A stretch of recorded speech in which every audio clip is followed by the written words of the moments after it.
Hello दोस्तों, आपकी तैयारी कैसी चल रही है। आशा रखती हूँ सभी की अच्छी ही चल रही होगी। दोस्तों, हमारा पेपर हमारे ए, प्रत्येक दिन नज़दीक आता जा रहा है और एक एक दिन हमारे हाथ से निकलता हुआ जा रहा है। हम लोग प्रत्येक दिन अपनी तैयारी को अवश्य जांचें कि हमने आज कितना पढ़ा, कितनी तैयारी की, कौन कौन से टॉपिक आज मैंने किए हैं। दोस्तों, अब हमारे पास समय बच गया 1 महीने का और 1 महीने के लिए मैं कहना चाहूँगी कि सभी अपना टाइम टेबल बना लें कि इस 1 महीने में कितने दिन में मुझे हिंदी का कौन सा जो पोर्शन है वो कंप्लीट करना है, उसका रिवीजन करना है। देखिए, आप हिंदी साहित्य की प्रत्येक विधा को उठाइए और एक विधा के लिए निश्चित कीजिए कि 2 दिन में मैं इस विधा को कंप्लीट करके इससे बनने वाले सभी क्वेश्चन लगा कर देखती हूँ। फिर अगली विधा ले लीजिए। इस प्रकार से 1 महीने का जो टाइम है वो अपना टाइम टेबल निर्धारित कर लीजिए। वैसे पढ़ने मात्र से पूरा सिलेबस कभी भी कवर नहीं होगा आपका, इसलिए कहना चाहेंगे सभी अपना टाइम टेबल निर्धारित कर लें। इतने दिन मुझे फर्स्ट पेपर को देने हैं, इतने दिन इस विधा को देना है, इतने दिन इस विधा को देना है और किस प्रकार से मैं पूरे सिलेबस को एक बार रिवाइज कर दूं। ये सभी अपना टाइम टेबल निश्चित कर लें और केवल टाइम टेबल बनाए ही नहीं, बनाकर उसका पालन भी करें। और केवल पालन ही ना करें, उसका दृढ़ पालन करें। आप एक संकल्प लें, दृढ़ संकल्प लें कि आज मैंने अगर 1 यूनिट पूरी करनी है तो करनी है। आज मैंने जो टाइम टेबल बनाया उसके अनुसार चाहे कुछ भी छूट जाए, लेकिन हमारा जो पैटर्न है, जो हमने बनाया है, वो छूटना नहीं चाहिए। अगर आज हमें निश्चित कर लीजिएगा कितने घंटे पढ़ना है, किस समय पर पढ़ना है और उसी हिसाब से आप अपना टाइम टेबल बनाइए। बहुत कमेंट मेरे पास आते हैं कि मैम आप कोई भी एक टाइम टेबल बनाकर हमें बता दें कि कितने घंटे हमें पढ़ना है, किस टाइम पर पढ़ना अच्छा होता है।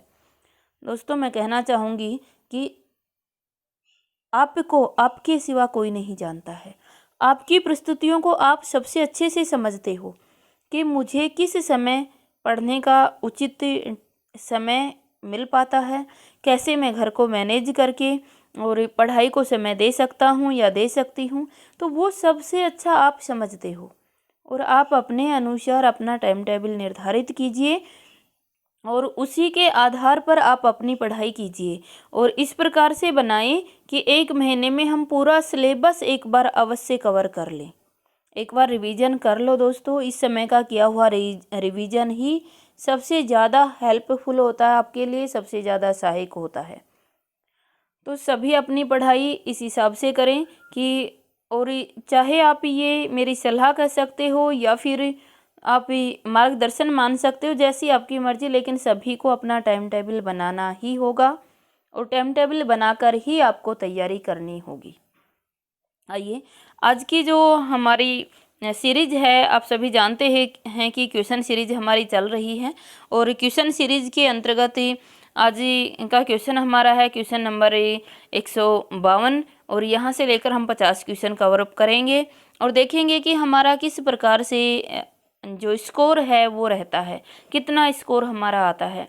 हाँ दोस्तों, कुछ लोगों ने पीछे कमेंट किया था, आप में से ही कुछ ने कमेंट किया था कि मैम जो वीडियो है इसको थोड़ा क्वेश्चन में थोड़ा कम समय दीजिए ताकि हम जल्दी कवर कर पाएँ। तो दोस्तों, आज मैं इसके का पालन करना चाहूँगी, थोड़ा कम समय दूंगी आपको और ताकि कम समय में हमारे ज़्यादा क्वेश्चन हो पाए।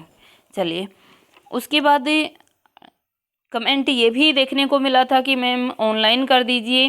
तो ठीक है, आपका जो पेपर है वो जो लाइव चैट से कर देते हैं, लाइव कर देते हैं, और लेकिन लाइव के लिए शर्त रहेगी कि सभी आंसर अवश्य देंगे।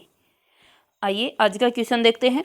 आज का क्वेश्चन है, इनमें से बढ़ते हुए कालक्रम से रचनाओं का सही क्रम निर्धारित कीजिए। नीचे 4 विकल्प आपके समक्ष दिए गए हैं। किसी की भी डेट या फिर किसी का क्रम मैं आपको एक्सप्लेन नहीं करूंगी, आप सभी को अपने अनुसार आंसर देना है, क्योंकि पीछे जो 10 ईयर के क्वेश्चन पेपर करवाए गए थे उनमें सभी की डेट अधिकतर क्वेश्चन के जो रचनाएं हैं या फिर कोई राइटर है, सभी की डेट आपके साथ साझा की गई थी। यहाँ सिर्फ आपको आंसर देना है कि आंसर क्या होगा। विकल्प हमारे समक्ष दिया गया चंदायन, चित्रावली, मृगावती, पद्मावत। सही विकल्प का चयन कर आंसर दीजिए।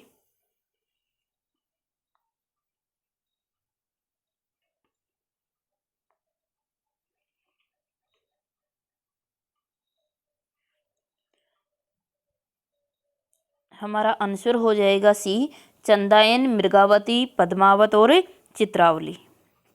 अगला क्वेश्चन देखिए। अगला क्वेश्चन, निम्नलिखित मध्यकालीन कवियों का कालक्रम, कवियों का क्रम निर्धारित कीजिए। मध्यकालीन जो कवि हैं, कालक्रम के अनुसार उन कवियों का आपको क्रम निर्धारित करना है।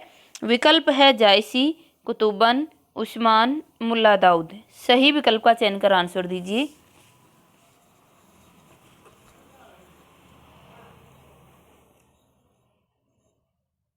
आंसर हो जाएगा बी, मुल्ला दाऊद, कुतुबन, जायसी और उस्मान।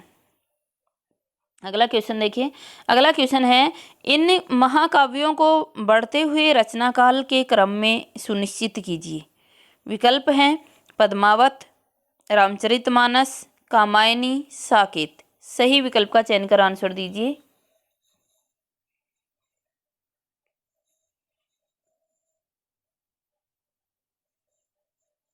आंसर हो जाएगा हमारा सी, पद्मावत, रामचरितमानस, साकेत और कामायनी। अगला क्वेश्चन है। अगला क्वेश्चन आ रहा है कथन और निष्कर्ष से। कथन कह रहा है, सरस्वती पत्रिका के माध्यम से आचार्य महावीर प्रसाद द्विवेदी ने खड़ी बोली हिंदी को काव्य भाषा पद पर प्रतिष्ठित किया और ब्रजभाषा में काव्य रचना पूर्णतः समाप्त हो गई। कारण दे रहा है, ब्रजभाषा ब्रजभाषा भक्ति काल एवं रीति काल की ही नहीं अपितु आधुनिक काल के प्रथम चरण भारतेंदु युग में भी काव्य भाषा रही। कालांतर में द्विवेदी युग एवं छायावादी युग में खड़ी बोली काव्य भाषा बन गई। ये विकल्प हमारे समक्ष दिए गए हैं।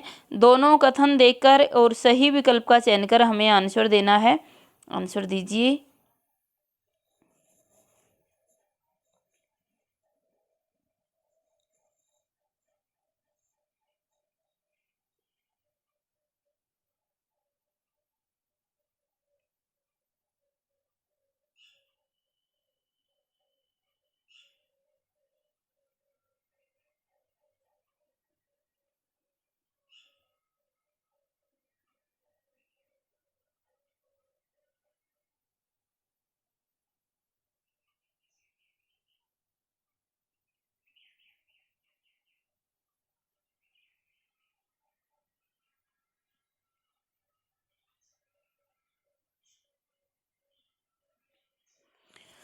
तो हमारा आंसर क्या हो जाएगा? आंसर हो जाएगा आपका बी, ए अंशतः सही है और आर पूर्णतः गलत है। अगला क्वेश्चन हमारे समक्ष आ रहा है। अगला क्वेश्चन है, अगला क्वेश्चन हमारे समक्ष आ रहा है, क्वेश्चन नंबर 156 है। निम्नलिखित कवियों को उनके आरोही कालक्रम से व्यवस्थित कीजिए। विकल्प है पंत, हरियोध, अज्ञे, श्रीधर पाठक। सही विकल्प का चयन कर आंसर दीजिए।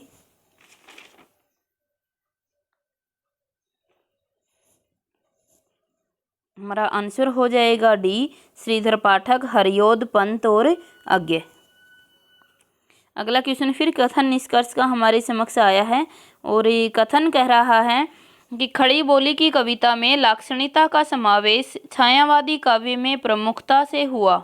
यद्यपि ब्रजभाषा को लक्षण एवं व्यंजक बल को घनानंद बखूबी जानते थे, जो रीतिकाल के रीति मुक्त धारा के कवि थे।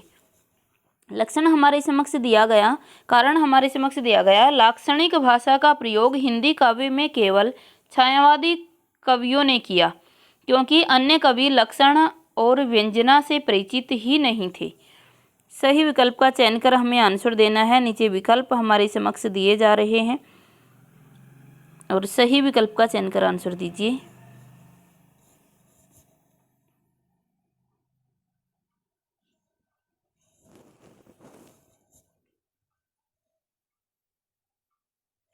हमारा आंसर हो जाएगा बी, ए सही आर गलत।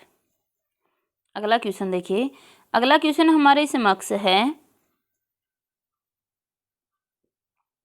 क्वेश्चन नंबर 158 है, इन पुस्तकों को रचना काल की दृष्टि से आरोही क्रम में व्यवस्थित कीजिए। विकल्प हैं सूरसागर, पृथ्वीराज रासो, संदेश राशक, प्रिय प्रवास। सही विकल्प का चयन कर आंसर दीजिए।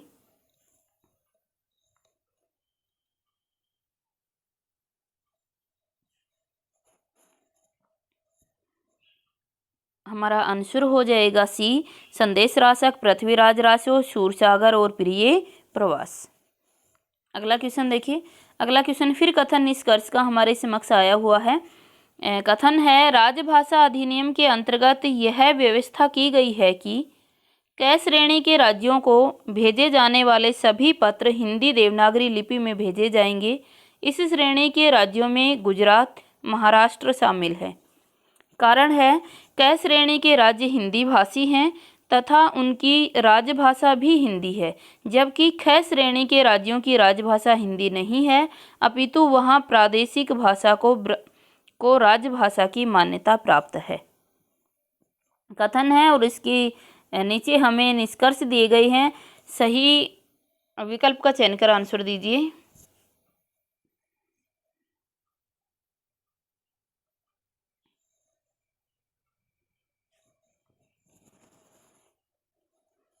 हमारा आंसर आ जाएगा बी, ए अंशतः सही है और आर पूर्ण गलत है। अगला क्वेश्चन देखिए, अगला क्वेश्चन हमारे समक्ष है,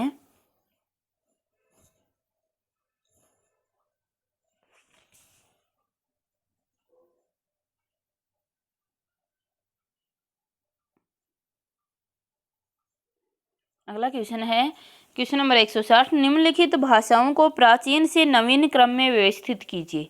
विकल्प है संस्कृत, पाली, प्राकृत, अपभ्रंश। सही विकल्प का चयन कर आंसर दीजिए।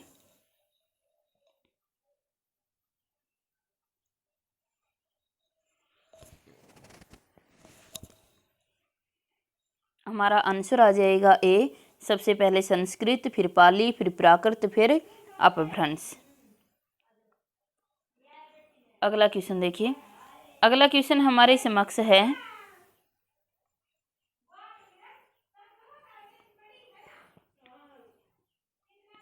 क्वेश्चन नंबर 161 है कि निम्नलिखित सूची 1 को सूची 2 के साथ सम्मिलित कीजिए। सूची 1 है सोरसेनी अपभ्रंश, मागधी अपभ्रंश, अर्धमागधी अपभ्रंश, पसाची अपभ्रंश। सूची 2 में दिया गया है ब्रजभाषा, अवधी, पंजाबी, मैथिली। इनको आपस में सूची 1 को सूची 2 से सम्मिलित करना है और सम्मिलित करके हमें नीचे जो विकल्प दिए गए हैं इसके अनुसार आंसर चुनना है। सही विकल्प का चयन कर आंसर दीजिए।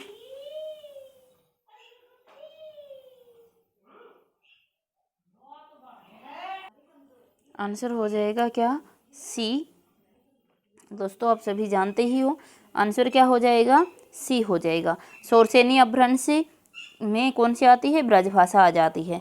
ये सभी भाषाएं आप जानते हैं।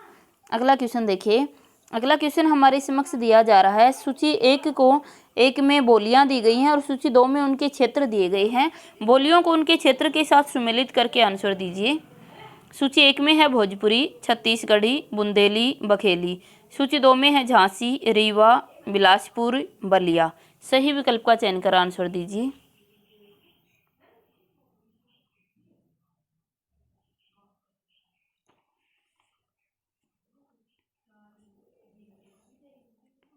हमारा आंसर क्या हो जाएगा, बी हो जाएगा। सभी जानते हो भोजपुरी बलिया में बोली जाती है, छत्तीसगढ़ी कहाँ बोली जाती है आपकी, बिलासपुर में बोली जाती है, बुंदेली कहाँ, झांसी में बोली जाती है, बघेली कहाँ, रीवा में बोली जाती है।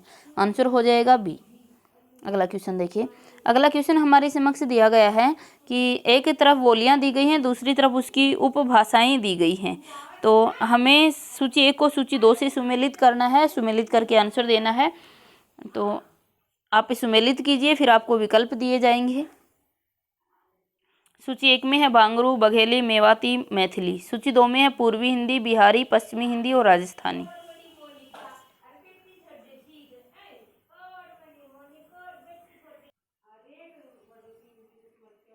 दोस्तों ये हमारे पास विकल्प दिए गए हैं। इस क्वेश्चन के विकल्प के आधार पर सही विकल्प का चयन कर आंसर दीजिए।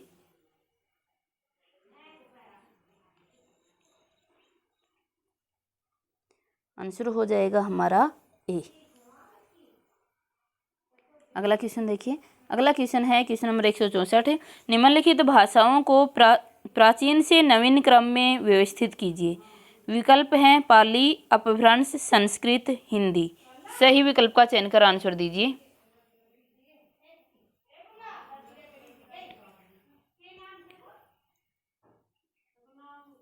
हमारा आंसर हो जाएगा डी, संस्कृत, पाली, अपभ्रंश और हिंदी। अगला क्वेश्चन देखिए। अगला क्वेश्चन हमारे समक्ष दिया गया है। निम्नलिखित ग्रंथों को उनके काल क्रमानुसार व्यवस्थित कीजिए। विकल्प हैं वाल्मीकि रामायण, गाथा सप्तशती, बिहारी सतसई और रामचरितमानस। सही विकल्प का चयन कर आंसर दीजिए।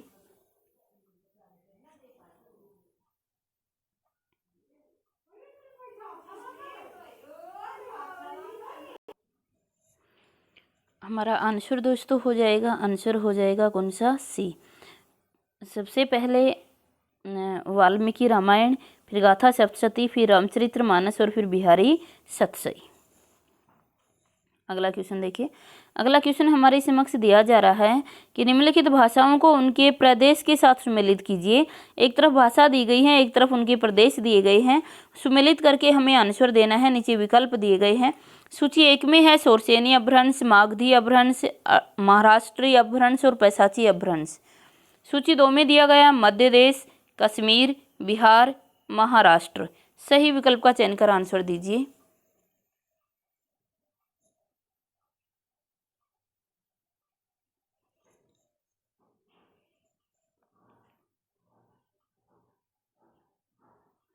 आंसर हो जाएगा हमारा सी।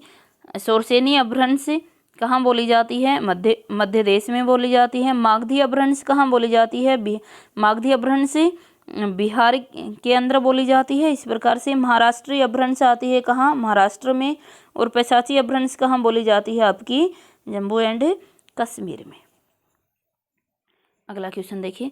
अगला क्वेश्चन है हिंदी भाषा का उद्गम और विकास पुस्तक के लेखक कौन है। हिंदी भाषा का उद्गम और विकास, हिंदी भाषा का उद्गम और विकास के लेखक कौन हैं।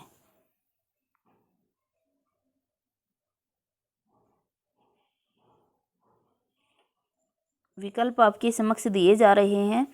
विकल्प हैं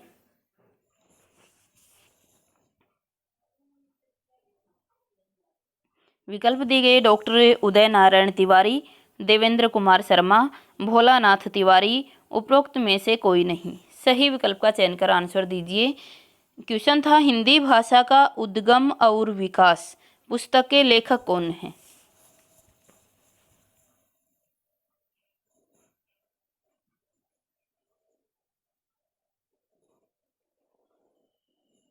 हमारा आंसर हो जाएगा ए, डॉक्टर उदय नारायण तिवारी। अगला क्वेश्चन हमारे समक्ष है हिंदी भाषा नामक पुस्तक के रचयिता कौन है। विकल्प है धीरेन्द्र वर्मा, भोलानाथ तिवारी, उदय नारायण तिवारी, सुनीति कुमार चटर्जी। सही विकल्प का चयन कर आंसर दीजिए।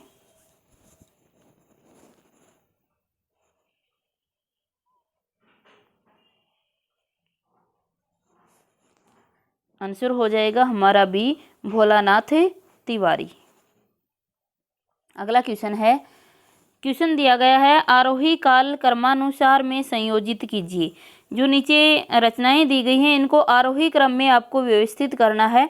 विकल्प है पृथ्वीराज रासो, रामचंद्रिका, कामायनी, रामचरितमानस। सही विकल्प का चयन कर आंसर दीजिए।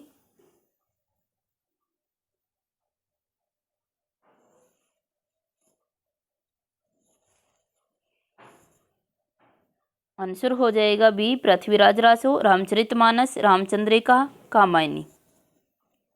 अगला क्वेश्चन देखिए। अगला क्वेश्चन हमारे समक्ष है निम्नलिखित कवियों को उनके रचना काल के आरोही क्रम में व्यवस्थित कीजिए। विकल्प दिए गए हैं स्वयंभू, चंद्रबरदाई, अमीर खुसरो, कबीर। सही विकल्प का चयन कर आंसर दीजिए।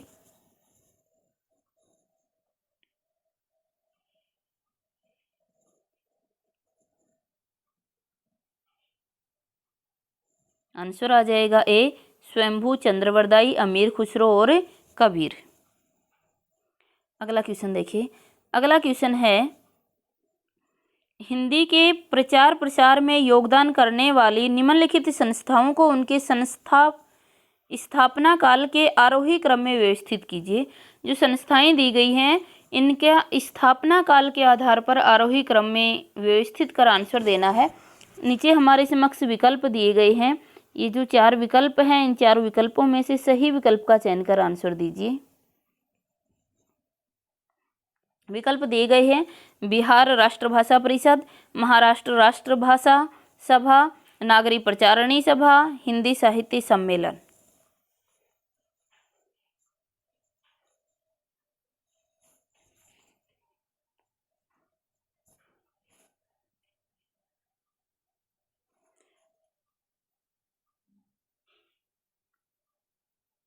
हमारा आंसर क्या हो जाएगा? बी हो जाएगा। नागरी प्रचारणी सभा, फिर हिंदी साहित्य सम्मेलन, फिर महाराष्ट्र राज्य सभा, फिर नागरी प्रचारणी और फिर बिहारी राष्ट्रभाषा परिषद। ये नागरी प्रचारणी इसमें 2 बार दे दिया गया है, तो नागरी जो प्रचारणी है इसको एक बार कर लीजिएगा, सबसे फर्स्ट में आ जाएगी और उसके बाद हमारा आंसर हो जाएगा। अगला क्वेश्चन हमारे समक्ष दिया गया है, निम्नलिखित समाचार पत्रों को प्रकाशन काल के आरोही क्रम में व्यवस्थित करना है। आइए क्वेश्चन देखते हैं। विकल्प हमारे समक्ष दिए गए हैं हिंदी प्रदीप, चांद, इंदु, हरिश्चंद्र मैगजीन। सही विकल्प का चयन कर आंसर दीजिए। आरोही क्रम में व्यवस्थित करना है।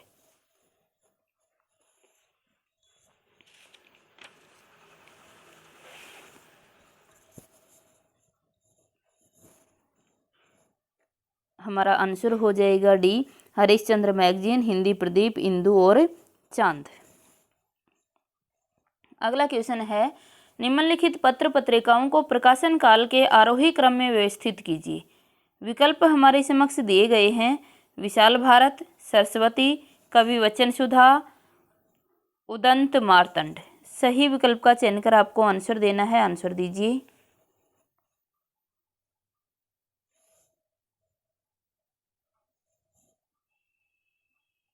हमारा आंसर हो जाएगा बी, उदंड मार्तंड आ जाएगा सबसे पहले, उसके बाद कवि वचन सुधा, फिर सरस्वती, फिर विशाल और विशाल भारत।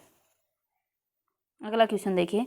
अगला क्वेश्चन है, निम्नलिखित भाषाओं को उत्तर से दक्षिण के क्रम में व्यवस्थित कीजिए। विकल्प है मलयालम, तेलुगु, हिंदी, कन्नड़। सही विकल्प का चयन कर आंसर दीजिए।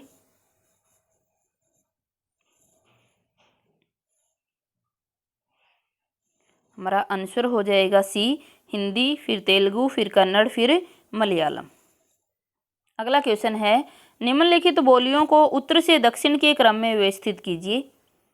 अब की बार उत्तर से दक्षिण पूछा गया है। विकल्प है मालवी, बांगरू, बुंदेली, मैथिली। सही विकल्प का चयन कर आंसर दीजिए।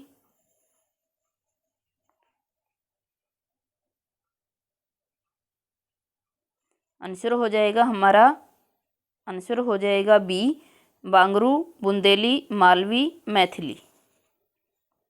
अगला क्वेश्चन देखिए। अगला क्वेश्चन हमारे समक्ष दिया गया है।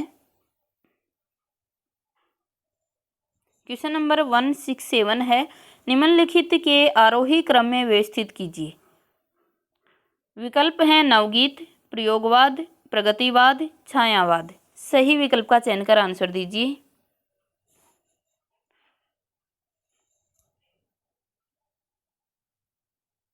आंसर हो जाएगा बी, छायावाद, प्रगतिवाद, प्रयोगवाद और नवगीत। अगला क्वेश्चन देखिए। अगला क्वेश्चन हमारे समक्ष दिया गया है, निम्नलिखित रचनाओं को कालक्रम के आरोही क्रम में व्यवस्थित कीजिए।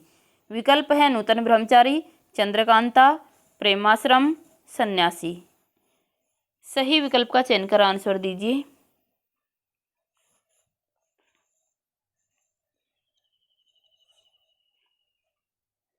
आंसर हो जाएगा ए। आंसर हो जाएगा ए, नूतन ब्रह्मचारी, चंद्रकांता, प्रेमाश्रम, सन्यासी। अगला क्वेश्चन हमारे समक्ष दिया गया है।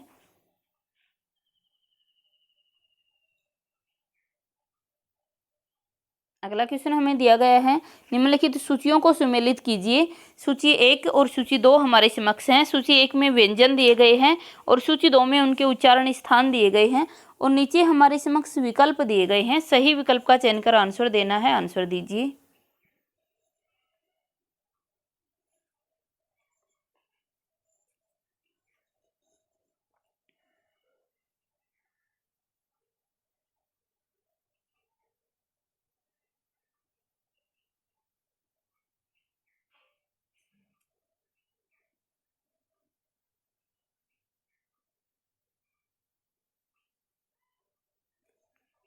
हमारा आंसर हो जाएगा सी। सभी जानते हैं भय, भय का उच्चारण स्थान क्या होता है आपका? ओष्ठी होता है, क्योंकि ये पै वर्ग का है। जय, जय किसका है? जय वर्ग का है। तो च वर्ग का क्या हो जाता है? तालव्य हो जाता है। ये ढ है, ये ट वर्ग का है, इसका क्या हो जाएगा? मूर्धन्य हो जाएगा। और तय क्या हो जाएगा? दंत्य हो जाएगा। आंसर हो जाएगा हमारा सी। अगला क्वेश्चन देखिए। अगले क्वेश्चन में भी हमें सूची दी गई है। सूची 1 को सूची 2 से मिलान कर सही कूट का चयन कर आंसर देना है। सूची 1 में हमारे समक्ष दी गई है मैथिली, मराठी, पूर्वी हिंदी, ब्रजभाषा। सूची 2 में दी गई हैं अर्धमागधी अपभ्रंश, शौरसेनी अपभ्रंश, महाराष्ट्री अपभ्रंश, मागधी अपभ्रंश। सही विकल्प का चयन कर हमें आंसर देना है। नीचे कोड दिए गए हैं, आंसर दीजिए।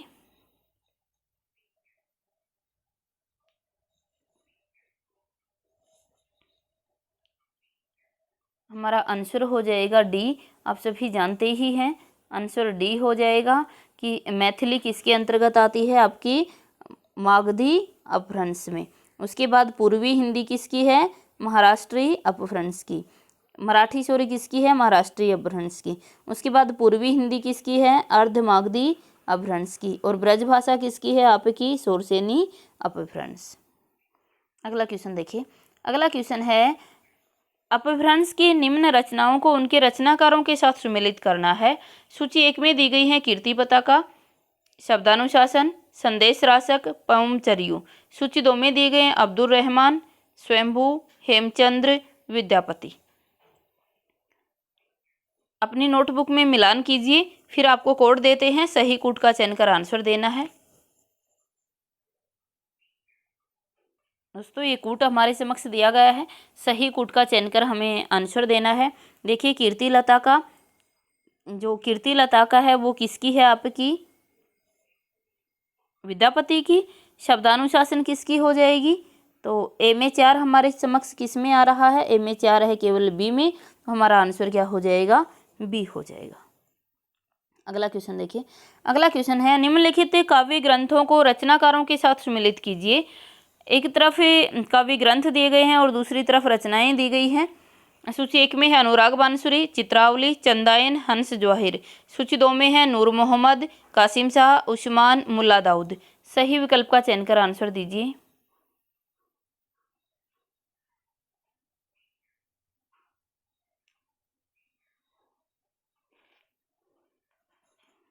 हमारा आंसर क्या हो जाएगा? आंसर हो जाएगा सी। अनुराग बांसुरी किसका है? आपके नूर मोहम्मद का है। चित्रावली किसकी है? उस्मान की है। सभी जानते ही हो। आंसर हो जाएगा सी। अगला क्वेश्चन देखिए। अगला क्वेश्चन हमारे समक्ष दिया गया है। सूची 1 में भाषाएं दी गई हैं और सूची 2 में उसके साथ शब्द रूप दिए गए हैं। सूची 1 को सूची 2 से सुमेलित करके हमें आंसर देना है। सूची 1 में है बुंदेली, ब्रजभाषा, अवधी, बांगरू। सूची 2 में है हों, शें, खों, मोर। सूची 1 की भाषाओं को सूची 2 के जो शब्द रूप हैं उनसे मिलान करके हमें सही कूट का चयन कर आंसर देना है।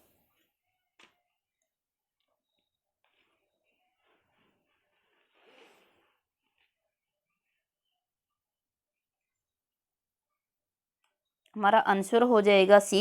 हम देखते हैं बुंदेली। बुंदेली के अंतर्गत खौं का अधिक प्रयोग किया जाता है। उसके बाद है ब्रजभाषा, ब्रजभाषा में हो प्रयोग किया जाता है। और अवधि, अवधि के अंदर मोर का प्रयोग किया जाता है। और बांगरू के अंतर्गत किसका किया जाता है, आपके से का प्रयोग किया जाता है। ये सभी जो हैं वो एक ही अर्थ में प्रयोग किए जाते हैं, एक ही अर्थ के लिए प्रयोग किए जाते हैं, लेकिन अलग अलग भाषाओं में अलग अलग शब्द रूप का प्रयोग किया जाता है। आंसर हो जाएगा सी। अगला क्वेश्चन देखिए। अगला क्वेश्चन है, निम्नलिखित कहानियों को उनके रचना काल के आरोही क्रम में व्यवस्थित करना है। हमारे पास विकल्प दिए गए हैं, नमक का दरोगा, रानी केतकी की कहानी, खातिन बाबू और मलबे का आदमी। आपको इनको क्रम से लगाना है और क्रम से लगाने के लिए सही विकल्प आपको दिया जा रहा है। एक विकल्प इधर आपके समक्ष है, बाकी विकल्प आपको इधर दिए जा रहे हैं।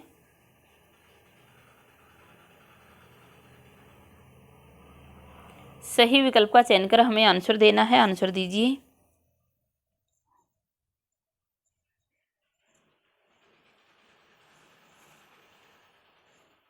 तो अभी 3 विकल्प दिख रहे हैं, तो 3 के आधार पे ही आंसर दीजिए।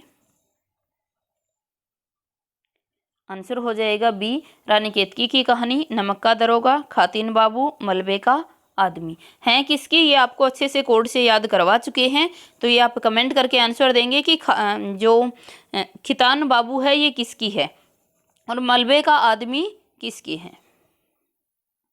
अगला क्वेश्चन है कि भाषा योग वैशिष्ट नामक काव्य के रचयिता हैं। विकल्प है शिव प्रसाद सितारे हिंद, राम प्रसाद निरंजनी, श्रद्धा राम फुलेरी, भारतेंदु हरिश्चंद्र। सही विकल्प का चयन कर आंसर दीजिए।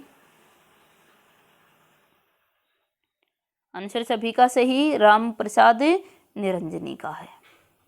भाषा योग वैशिष्ट एक गद्य ग्रंथ है और किसका है, राम प्रसाद निरंजनी का। अगला क्वेश्चन देखिए।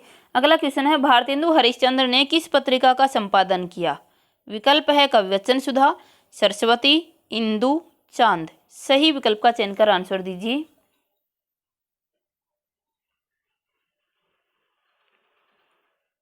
हमारा आंसर हो जाएगा ए, कविवचन सुधा।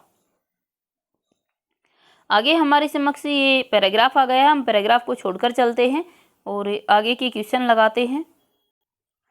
दोस्तों आज की वीडियो को यहीं रोकना चाहूँगी, बाकी आगे के क्वेश्चन जो हैं वो हम अगले क्वेश्चन में करेंगे, अगली सीरीज में करेंगे, अगली क्लास में करेंगे। आज ये पैराग्राफ आ गया इसलिए मैंने इसको रोक दिया है कि पैराग्राफ पढ़ने में बहुत ज़्यादा समय लगेगा और पैराग्राफ से सभी क्वेश्चन आराम से निकाल ले जाते हैं, इसलिए मैंने आज ये वीडियो को वहीं रोका है। बाकी आज हमारे जो क्वेश्चन हुए हैं वो क्वेश्चन लगभग 190 क्वेश्चन हम आज तक पूरा कर चुके हैं। कल जो क्वेश्चन होंगे हमारे वो क्वेश्चन 200 से शुरू होंगे और कल की सीरीज में हम आगे फिर मिलते हैं। लेकिन दोस्तों कहना चाहूँगी कि आपका स्कोर कितना रहा ये अवश्य मुझे बताइए सभी कमेंट करके, और कल के लिए तैयार हो जाइए, इंतज़ार कीजिए कल की क्लास का, और कल फिर हम क्वेश्चन करने वाले हैं। हाँ, लास्ट में कहना चाहूँगी, कुछ कमेंट मेरे पास आए थे कि मैम इतने आसान क्वेश्चन कभी नेट में नहीं आते हैं। भाई मुझे बिल्कुल ठीक पता है कि इतने आसान क्वेश्चन नहीं आते हैं, लेकिन सभी क्वेश्चन कठिन भी नहीं आते हैं। यहाँ जो आपको 3000 क्वेश्चन दिए जाएंगे उसमें आप निश्चिंत रहिए, हर प्रकार का क्वेश्चन आपको दिया जाएगा, आसान भी। और 3000 क्वेश्चन की अगर हम बात करते हैं तो 3000 क्वेश्चन में हमारा संपूर्ण साहित्य से बनने वाले अधिकतर क्वेश्चन आ जाते हैं। तो सभी प्रकार के क्वेश्चन आपको यहाँ करवाए जाएंगे। बस शुरू में थोड़े से आसान क्वेश्चन हैं, इसके बाद में और लेकिन याद रखिए इन आसान क्वेश्चन के अंदर भी बहुत अधिक क्वेश्चन ऐसे हैं जिनका आंसर आपने गलत दिया। ये मत देखिए कि क्वेश्चन आसान है, ये देखिए कि हम आंसर सही दे पा रहे हैं या गलत दे पा रहे हैं उसका। क्वेश्चन आसान और क्वेश्चन कठिन होना आपके आने और न आने पर निर्भर करता है। यदि क्वेश्चन आता है तो आसान है, नहीं आता है तो कठिन है। हर प्रकार का क्वेश्चन आपको यहाँ दिया जाएगा, इसके लिए बने रहिए आप मेरे साथ। और आज की क्लास देखने के लिए बहुत बहुत धन्यवाद।